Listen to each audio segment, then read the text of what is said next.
Cafe coffee day, जो कि एक ज़माने में भारत की नंबर 1 कॉफ़ी चेन थी, जिनके टोटल 1700 से भी ज़्यादा आउटलेट्स थे पूरे भारत में। एक ऐसी कंपनी जिन्होंने 2019 में 4264 करोड़ जनरेट किए टोटल रेवेन्यू में। यूथ के इस फेवरेट हैंगआउट स्पेस के साथ ऐसा क्या हुआ कि इन्हें अपने 67% स्टोर्स बंद कर देने पड़े।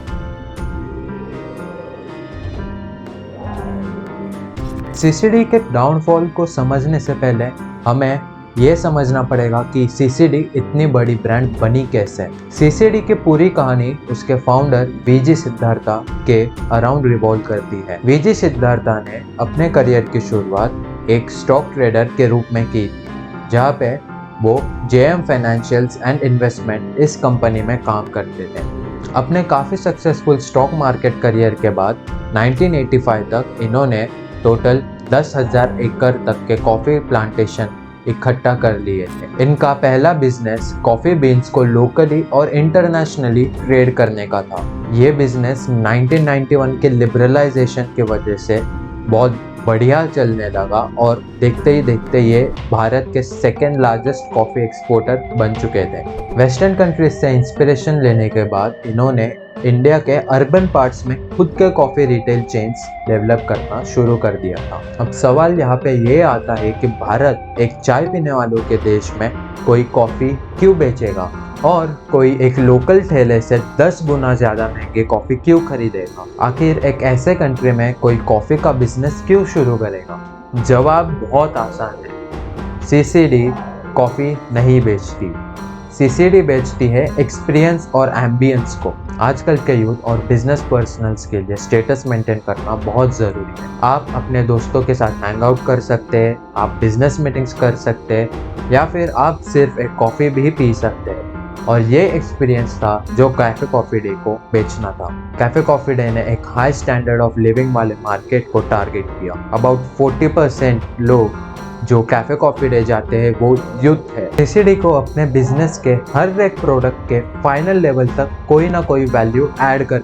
अभी इसके पीछे के इकोनॉमिक्स अगर हम समझे तो होलसेल मार्केट में 1 किलो कॉफ़ी का रेट 143 रुपीज़ है। वही कैफ़े कॉफ़ी डे में एक एक्सप्रेसो की प्राइस 115 रुपीज़ है, जो कि सिर्फ 6 से 12 ग्राम तक ही कॉफ़ी यूज़ करती है। अगर हम इन दोनों रेट्स को कंपेयर करें तो वीजी सिद्धार्था के लिए खुद के प्लांटेशन से एंड यूज़र तक कॉफ़ी बेचना बहुत ज़्यादा प्रॉफिटेबल था दैन उसे बाहर के कंट्रीज़ में एक्सपोर्ट करना। और इस कॉफ़ी के सेल को सप्लीमेंट करने के लिए कैफ़े कॉफ़ी डे के पास बहुत से अलग प्रोडक्ट्स भी थे उनके कैटलॉग में, जो बहुत ज़्यादा प्रॉफिट अर्न करते थे कंपनी के लिए। कैफ़े कॉफ़ी डे अपना बिजनेस एक फ्रेंचाइजी मॉडल पे रन करता था, इसलिए इन्हें अपने स्टोर्स के रन करने की या फिर नए एक्सपेंशन के लिए कोई टेंशन नहीं था। कॉफ़ी कल्चर के एक इनिशियल ट्रेंड सेटर होने के बावजूद ऐसा क्या हुआ इस कंपनी के साथ कि अभी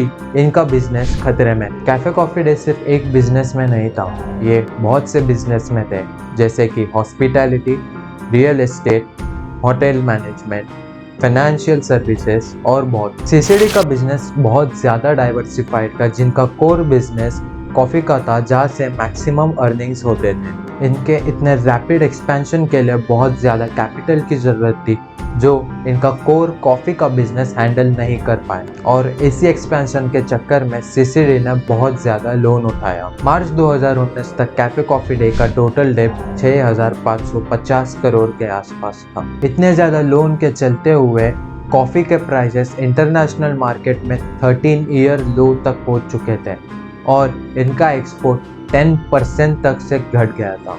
कैफ़े कॉफ़ी डे के डिक्लाइन का एक बड़ा रीज़न कोविड पैंडेमिक भी था। To make capitals match, Siddhartha ने अपने बाकी के बिजनेसेस में अपने स्टेक्स को सेल करना स्टार्ट कर दिया। सिद्धार्था ने माइंडट्री नाम के एक कंपनी में अपने 20.23% शेयर्स L&T को बेच दिए 3,200 करोड़ के लिए, और अपने रियल एस्टेट बिजनेस के मेजॉरिटी ऑफ द स्टेक्स को ब्लैकस्टोन नाम के एक कंपनी को भी बेच दिया। वीजी सिद्धार्था का अपना पर्सनल रिकॉर्ड भी कुछ इतना खास नहीं था। सिद्धार्था इनकम टैक्स डिपार्टमेंट के रडार में आए जब के 650 करोड़ के कंसील्ड इनकम सामने आए 2017 के कुछ डॉक्यूमेंट्स से। सिद्धार्था 19 जुलाई को मिसिंग है and was found dead on the following day.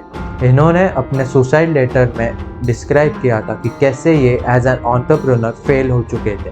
Following the news, the share price of CCD dropped by 20.54% to 154 rupees per share. एक इंटरेस्टिंग चीज जो यहाँ पे नोटिस करने लायक है कि कैफे कॉफी डे के अकाउंट्स में से तकरीबन 2000 करोड़ रुपए मिसिंग है और इसकी फर्दर इन्वेस्टिगेशन कंपनी के बोर्ड से प्रॉमिस की चुकी है। CCD के फेलियर का कारण इनका पूरा डेब्ट था।